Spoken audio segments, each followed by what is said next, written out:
In today's show, we're talking all things Rip City Remix with the man you've heard behind the mic, DeVon Pouncey. He's got an up-close look at what's going on in the G, and we're going to pick his brain for everything you need to know about Portland's G League affiliate. Welcome to Locked On Blazers. Let's get into it.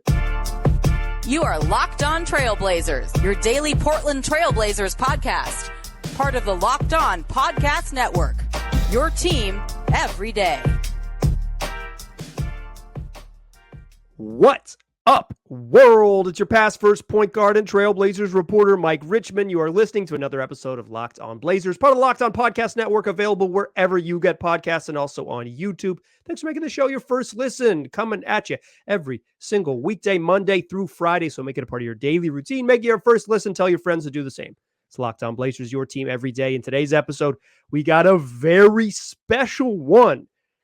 Television analyst for the Rip City Remix in the G League, DeVon Pouncey. You've heard him everywhere on the microphone. If you follow basketball in the greater Portland area, you've heard DeVon all over your airwaves. You've heard him on the radio. You've heard him on the Wake Up and Win podcast, but he's kind enough to join us here to talk about all things in the G. Pounce, how you doing, man? I'm doing great, man. Glad to be here.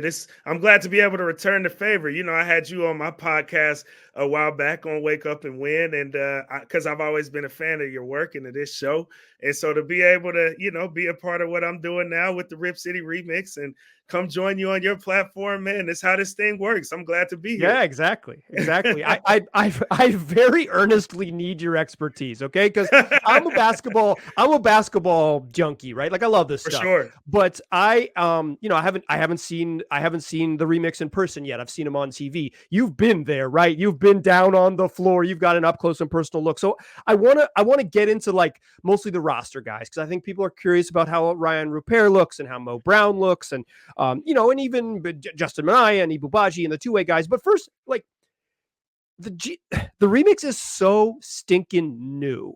It is like truly the ground floor. They basically launched a professional basketball team in like a summer. Yeah, 3 months. Pretty much. Does it feel new? Like, do you feel like you're at like doing something like in sort of the early stages of the process? Like, what does it feel like to be involved in this from the beginning? For one, it's super dope because, I mean, on a personal and I guess kind of somewhat selfish level, I'm able to say I'm the first ever TV analyst for the Rip City Remix. So that's super dope. But then for two, like, it's a great experience because I'm able to learn how to essentially start a franchise firsthand from just being able to be connected to it, being able to see how the operations were able to come together and ultimately creating this product that is the Rip City Remix as a franchise inside of the G League, being able to be creative, on the broadcast with my broadcast partner. It almost sort of feels like a pilot type of experience. And so with that, like, I'm very grateful to have been a part of this experience and still be a part of the experience.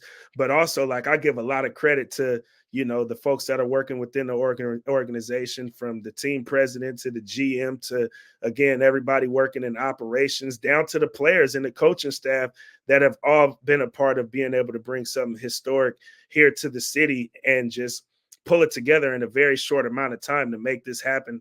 And so far it's been working out. I'm loving every bit of it. Yeah, it's been fun. I watched him a little bit. It's like I think the venue was cool, playing at the Child Center. Like it's I wonder your perception of this. You've if folks aren't familiar, you've called Portland State Viking games for a couple years. So like you're there watching Big Sky basketball, D1 basketball. But like, what is your perception just of the quality of play in the G League? Like how, is it? What do you think of it so far? Second best league in the world. All right. Second best league in the world. That's what I would go out and say. I mean, a lot of the reason being is that, for one, you're seeing young guys that will be playing in the NBA in the very near future. Right. They're just young and developing.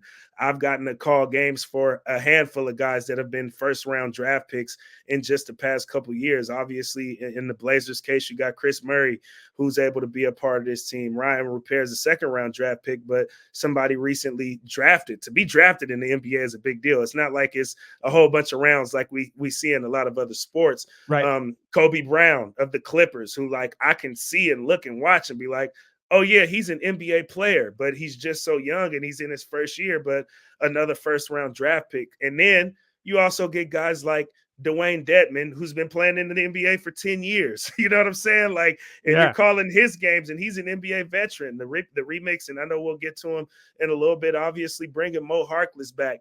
Mexico City's team is being called the first super team ever in the G League because they got Trey Burke, who's an NBA vet. Juan Toscano Anderson just won a championship a few years ago with the Warriors. Michael Carter Williams is on that team. Like, we know, you know who he is and what he's meant. Kenneth Faried, the Manimal, is on that team. So I'm really confident. Loaded,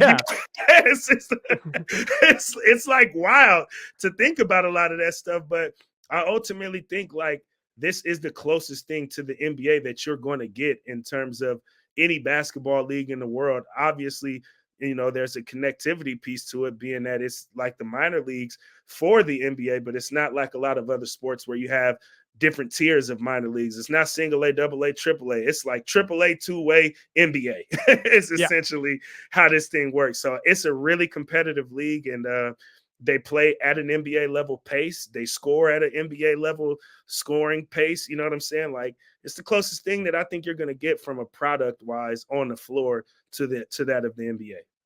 Yeah, you were mentioning it, like seeing Kobe Brown and stuff, and it's like, I believe it's 12 or 13 first round picks from this draft have already appeared in the G League this year. It's like teams are using the G more than they have in the past, like because there's more. Everyone's got 1-to-1 affiliates now, except for the Suns, but like, because the Blazers can literally send Chris Murray there for the night, right? They could say, Chris Murray's played in 4 games as we're recording this, 5 by the time you listen to it. So, he's probably not going to play, but they're going to play another game by the time you hear it. This is Friday's show, sure. Friday to December 7th show. Appreciate you listening, everybody. But that's like, because you can send Chris Murray down there for a couple games or for the weekend or whatever it is, you're getting, like you said, that high quality basketball. And I think teams are taking it more seriously, and you're kind of seeing it play out because the G League Ignite with a bunch of teenagers are like, oh, there's grown men in this league and we're not as competitive as we used to be. And I think that really speaks to the value of it, right? And like why it is a good developmental tool.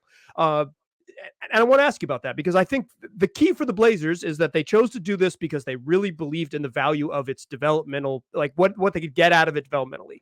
You know, obviously at some point it's going to be a thing that fills the arena and sells merchandise and is like a moneymaker and all that. But like the reason that you launch it in 3 months is because you're like, we need it to build what we're going to have next. And I want to ask you about that. I want to ask you Rayan Rupert and the young guys who are playing down there and what you've seen from them, because in the box score, it looks like they're playing really well. That's what we'll do in the second segment. Join us there, won't you? You buy Prize Picks, the best way to have fun playing daily fantasy sports. Here's how Prize Picks works. You pick an entry between 2 and 6 players on your entry, and you're just going above or below, more or less, than the Prize Picks projection lines. And plus, now that the NBA season is upon us and we've still got NFL games going on, you can have new combo pick projections across football and basketball from the Special League. It's a league created specifically for combo projections that include 2 or more players from different sports or leagues. So for example, you could have LeBron James and Travis Kelce at a 10.5 combo of 3-pointers made and total receptions.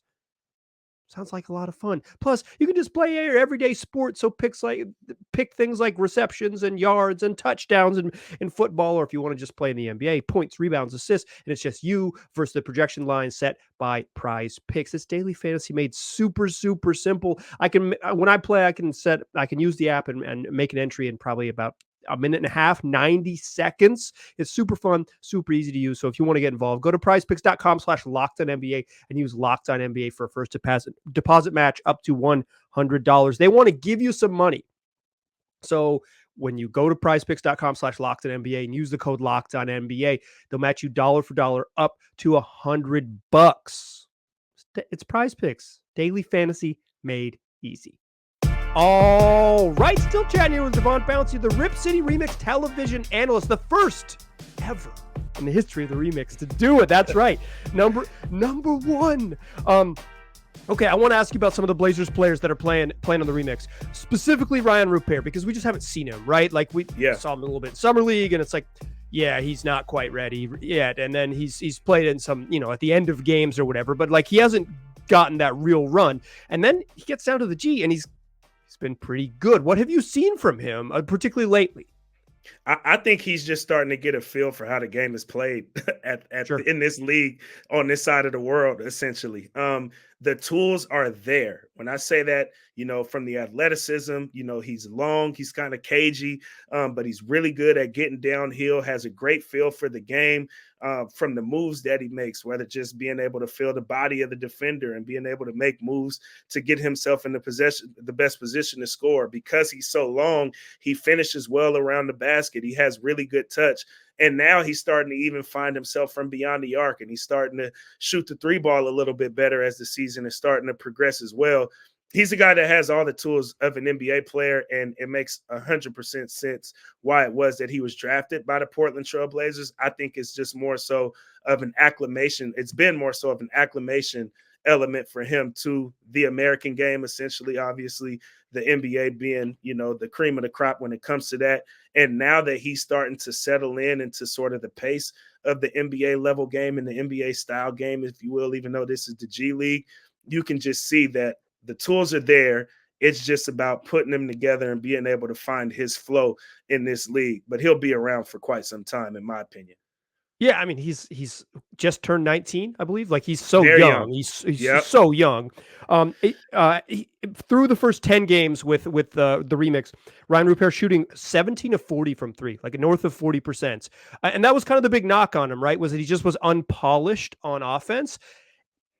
It's not going to perfectly translate always with these guys, but to be able to be in an incubator program where it's like, find your footing, like you said, find the pacing, find what works, and then get your shot kind of dialed, then you can take that next step. One of the reasons he was intriguing as at NBA level is because he was really interested in defending. Do they still have him doing that? Do they still have him like picking up and pressuring guys full court and all that? Yeah, well, that's one of those tools that I kind of speak of, is his length and his athleticism allows him to guard a lot of different positions. So while he may not always be guarding like the best player on the floor, because you do have guys like Ashton Hagans, who is, one of the best defenders in the country at Kentucky, and he's sort of been a defensive specialist with the remix as well. I think the case with Rupert is that you can do so much around him because he's so versatile. He can guard 4, dang near 5 positions now, at least possession by possession. I probably wouldn't put him on the 5 for like a full length of a game, but for a particular possession, he's long enough, he's crafty enough, he's good enough defensively to where you're confident in him being able to take on any matchup.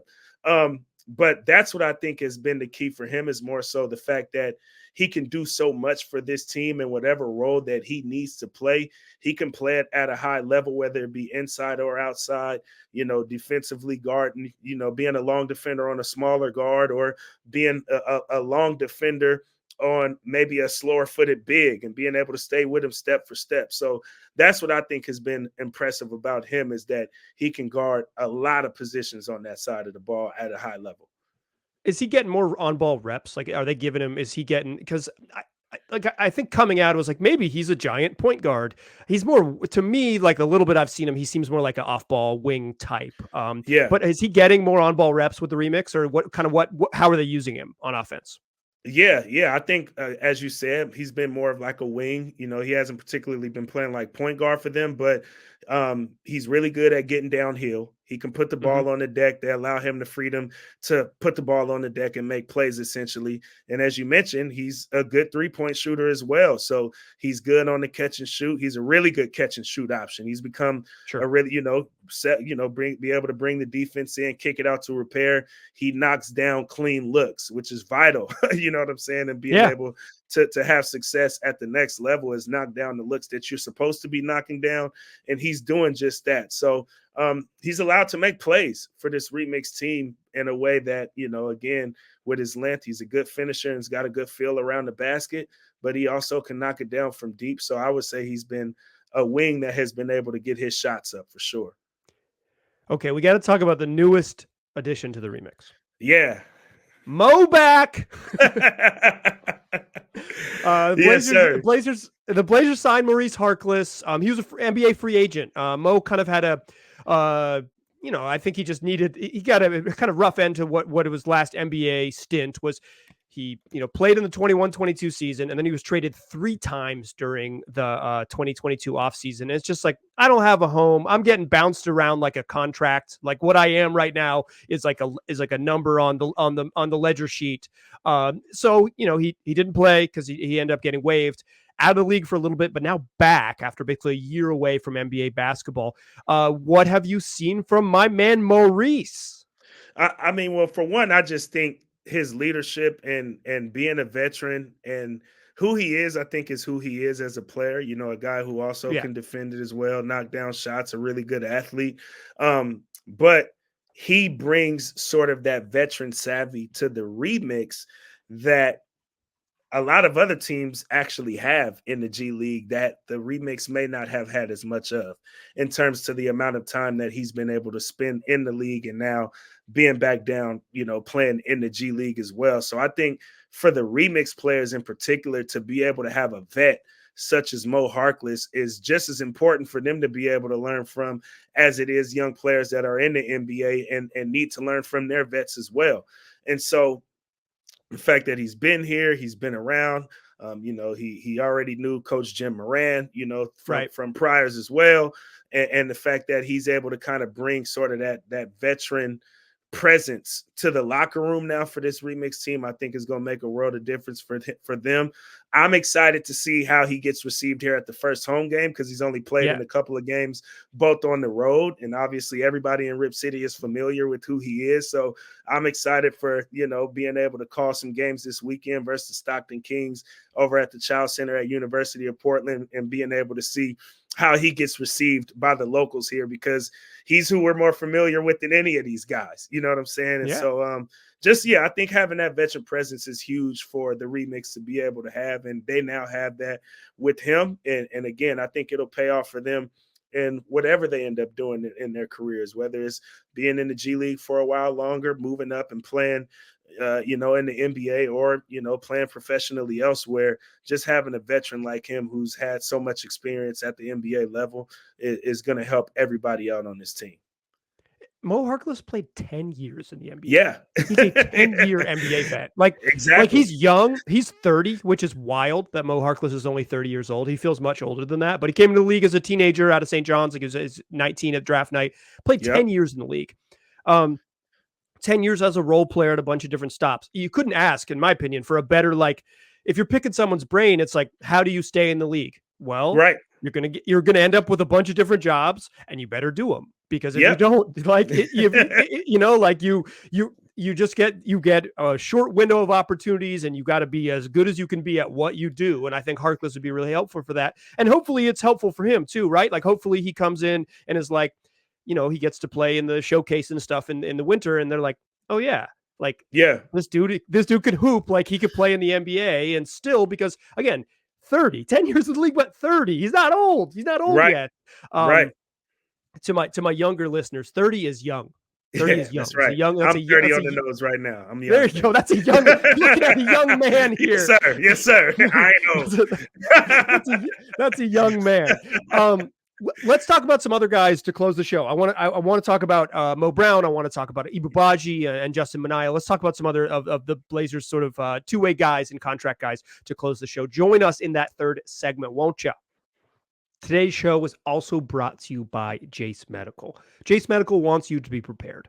That is their goal. They want you to be prepared for whatever life throws at you. And that's why they've got the Jase case. It offers 5 life-saving antibiotics, because when things come up, it's better to be prepared. So if you are someone who would prefer the peace of mind of having medications on hand, then the Jase case could be for you. The Jase case offers antibiotics that treat things like bacterial infections or UTIs or respiratory infections, skin infections, among others. Like, this could happen to you. Nobody wants to get sick, but the reality is that you might. And if it would give you peace of mind and comfort to have those things in your home or in your travel bag or wherever you might take them, visit jasemedical.com. Complete your physician encounter.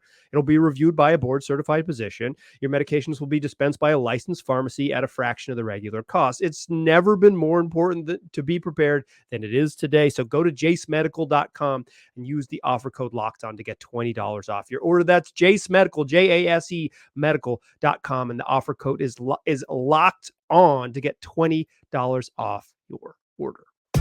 Still a pass first point guard. I'm still Mike Richmond. Still listening to Locked On Blazers. Pounce, what would you have, if you were to introduce yourself as pass first point guard, what was your position when you were a hooper back in the day? As pass first point guard, I would say more of a point forward. Okay, yeah, I figured you were I was thinking you were kind of like a stretchy 4. That's the vibe I get. Yeah. I was a stretchy 4, but I also could pass really well. Like I had good court vision. All right. I could bring the ball up the floor as well. I played like a lot of point guard in high school as well. I wasn't quite a point guard in college, but because I had point guard experience, like I could make plays outside of, just scoring the basketball essentially. So I would say more of a point forward. I love a big man hub, right? Like you don't need to bring the ball up the floor, but we want to get you a high post touch and run our offense through you. So I love it. I love it. I was him. I want to ask you about a couple guys on the roster and two-way guys. Moses Brown, he's got an NBA contract, but he spent some time in the G League. Big numbers in the G, 14, 13 boards, 3 blocks. What have you seen from Big Mo in his time with the Remix? His confidence seems to grow by the game. I've been able to call a pair of double doubles that he's had in the G League, and it's kind of interesting because there was a particular play that he had where he was just having a really good game. He had a double double, and he snagged down a rebound, and he snagged it down with a little bit of swag to where it wasn't particularly fundamental. And the reason why it wasn't fundamental was because he kind of barked the ball down on the rebound and then actually ended up losing the ball instead of chinning it, keeping the ball high and not allowing the ball to get swiped away. But it was the swag and the rebound to me that was more important than the fact that he turned the ball over. And it wasn't a fundamentally sound play because it was one of those one hand out of the air, you know what I'm saying? We seen Shayton get a couple of those kind of rebounds. Yeah. For the Blazers, it was one of those, but he tried to swag it up a little bit too much, and the ball kind of got swiped. But for me, like I said, the significance was more so in the swag of the rebound than it was the fact that he ended up turning the ball over in that possession. And I think that totally speaks to confidence and the confidence of being able to get the run, being able to get the reps, and knowing that he's going to play a significant amount of minutes while he's out there. And when you kind of know and have the confidence of knowing, I'm here to start, I'm here to develop, and I can kind of do me, and I don't have to look to the bench every time that I try to do me to see if I'm coming out of the game or not. That has, I think, really helped him out with his confidence, and in turn has made him a better playmaker around the basket as well. Yeah, I think that's what Brown needs, right? He's a veteran to some extent in the league, right? He came in the league young, but he's played 4 years in the NBA. He's got some experience, but it's just he needs reps and experience playing at a high level. And I think he's an interesting case, for why the G League could be valuable, right? He's probably not ready to play in the NBA, but if he can go get reps and build that swagger and build that confidence and say, oh, I can play or I can dominate lower levels, then he can get up and play beyond that. I think for Brown, there's value in just playing a ton of G League minutes. He's not go ahead. Sorry. No. Yeah. And I think ultimately, coming into this season, it was 50% of the NBA had G League experience. So I think what you'll also start to learn in part is, hey, I might have a double-double against a guy like Kobe Brown, and then I might have to face off against him in the NBA a year or two from now, but the familiarity will be there because I competed against this guy a couple years ago in the G League. The likelihood of that happening is so much greater now because, like I said, coming into this season on opening rosters, 50% of the league had G League experience. So to be able to start to have that confidence, knowing that these are guys that I'm actually going to play at the next level too, if I stick there, it kind of helps in a weird way. Yeah, exactly. You can say I had 12 and 12 against this dude. I'll be exactly. Yeah, exactly. For sure. other Blazer big man, Ibou Badji back. He's, just getting back. I think he's really intriguing to Blazer fans because we just don't know anything about him. Like he's never played a game for him. He seems like he's getting a real run. Like he's going to be part of the remix plan. You think they're going to try to, move him along, and where does he need to grow his game? Well, for one thing, you can't teach 7 feet. So, you know, cannot. that aspect of it, he'll have a chance. And I think for him, it's more so just developing offensively and finding himself out on that side of the basketball. It's not that he isn't skilled. I watch little things. I'm kind of a weirdo about things. I watched okay, he took a jump hook. He might have missed it, but how coordinated did it look? Those kinds of things matter to me as an analyst. And I think he's a guy that's maybe a little bit more coordinated than he gets credit for. A lot of people consider him more of a raw talent because he hasn't played basketball for that long of a time. You know what I'm saying? But he's actually catching on, I think, at a really rapid pace, considering that he hasn't played basketball for his entire life. And you're starting to see it out there as well. And he's just starting to find himself as a player at large.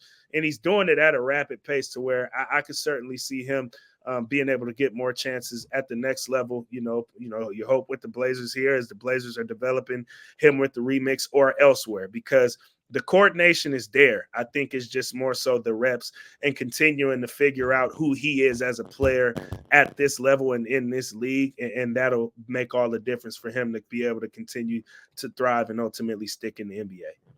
Thanks again to Devon for joining the program. A bunch of fun to catch up on all things Rip City Remix with someone who's up close and sees it all the time. I got a feeling Pounce is going to be involved in this show a bunch of times throughout the year, handful of times throughout the year, because we gotta leverage our expertise, and Pounce sees it up close, and we can check in on the Blazers players who are down there and their developmental players around in the G League. And I recommend checking out a remix game at the Child Center, fun little venue to check out some high level basketball if you're into it.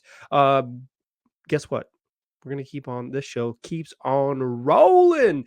Blazers on Friday evening tonight, as you are listening to this, play the Dallas Mavericks. So the next time you hear my voice, we will recap the Mavs game.